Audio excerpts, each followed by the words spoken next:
just stand here. So you're looking at me. Okay. You're looking at me. So, Dan, tell me about your musical career.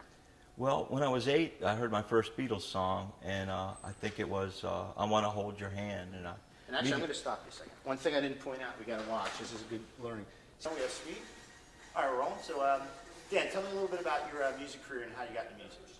Get into guitar? Well, when I was 8 years old, I heard my first Beatles song, "I Want to Hold Your Hand," and I immediately fell in love with rock and roll. And I think like a lot of baby boomers in my generation, the Beatles were the first influence the first experience of rock and roll.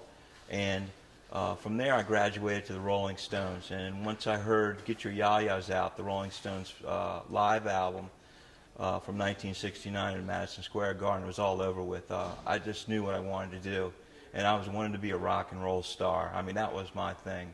And I bugged and cajoled and begged my parents for my first guitar, and I got a little wooden box guitar, real cheap, $60 guitar. They thought that was a fortune. And I took some lessons, and I learned some chords, and I got real frustrated because I couldn't sound exactly like the Rolling Stones. At 13, I thought I should be sounding like the Allman Brothers or the Rolling Stones or the Beatles, and I tried and I tried and I tried, and as I got older in my teen years, I got better, and we moved to Severna Park, Maryland, and there was a lot of very gifted people, very gifted young people there. And in the school I went to, we had a guitar class, and I took guitar class there, and I met some of the best guitarists I've ever met in my life. And some of the boys were only 15 and 16 years old, and they already were playing some of the classic rock tunes of the era, note for note, just by ear. And that amazed me that people could play by ear. I couldn't do that, and as much as I tried, I couldn't play by ear. And a couple of my friends would come in and they'd go, "Listen to this Frank Zappa song," and it'd be just like the record. And I'd go, "How did you do that?" And he goes, "Well, I sat in my room for 8 hours and I played." So as I got older, I got an electric guitar, an Epiphone, and I wish I still had it because back before Paul Reed Smith, who is now one of the premier guitar makers in the world, was well known, he used to fix guitars for a living. And I grew up with him, and he was only a couple years older than me, and he worked on my Epiphone till it was really supercharged, and it sounded as good as a professional guitar. And I formed some of my first teenage garage bands, and we got loud and crazy, and we used to drink beer and disturb the neighbors pretty much, and we really were in love with that. We really thought that was the greatest thing in the world. And a couple of times cops came, and we used to try to play our favorite bands still, and those were like Frank Zappa, Blue Oyster Cult, Van Halen, and we never really quite got there. But as I got older and I went away to college, studies took precedent, and after college I had to go to work.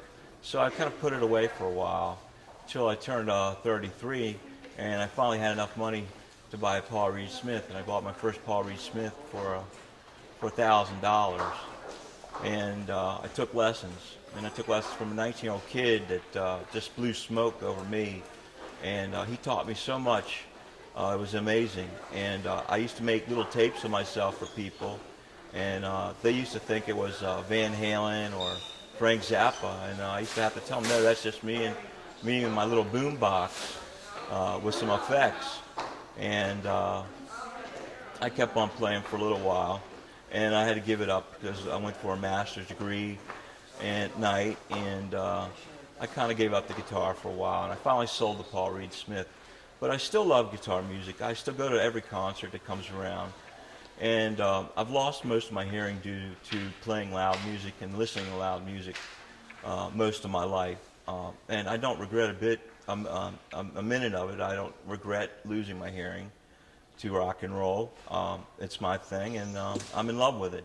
And if God willing, I get another Paul Reed Smith, I'll be playing loud again. Thanks a lot for letting me share.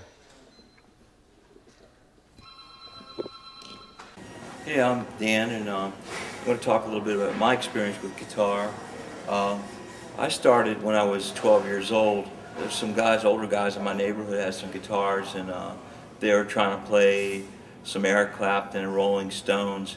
and I never heard of them before because when I was 8 years old, I heard my first Beatles song, and I went nuts for rock and roll.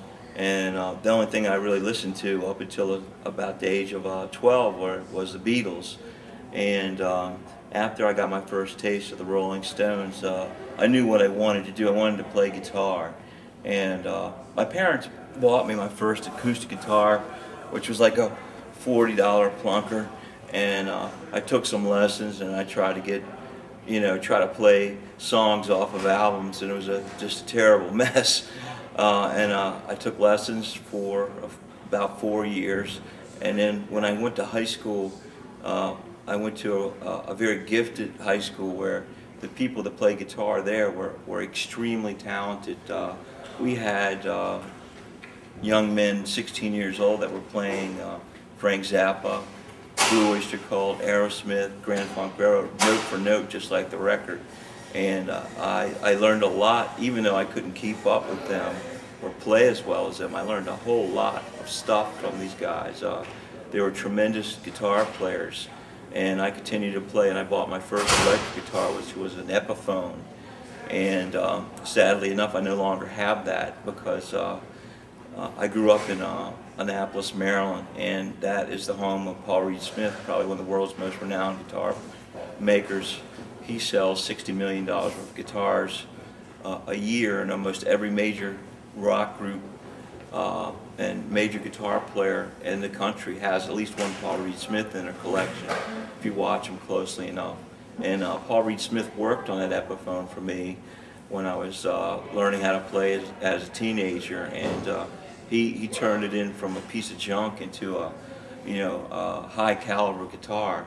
And I used to form teenage garage bands. We used to make a lot of noise, and we used to have the cops come a lot and tell us to turn it down. And we used to be drunk and get sassy with the police, and often we got taken in, and our parents had to get us home from the police station. But after that, I gave it up for quite a few years, and picked it back up in 1993. When I was 33, I put some money down on a Paul Reed Smith and put it on layaway, and until I paid it off. And then when I got that, I started taking lessons from where I bought it. And I was taking lessons from a 19-year-old kid who was just fantastic. And I learned so much from this kid that it was just brilliant. And I made a lot of tapes of myself back then playing guitar. And people, even my answering machine was me playing guitar.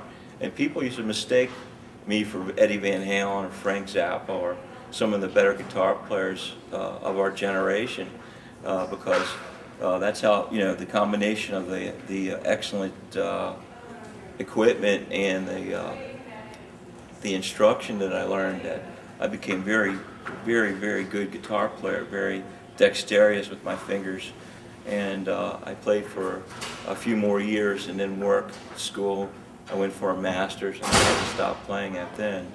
And some of my influences to this day are still the Rolling Stones, Eric Clapton, Joe Perry from Aerosmith, and Eddie Van Halen from Van Halen, of course. Yeah, and that's about all I got to say today about it.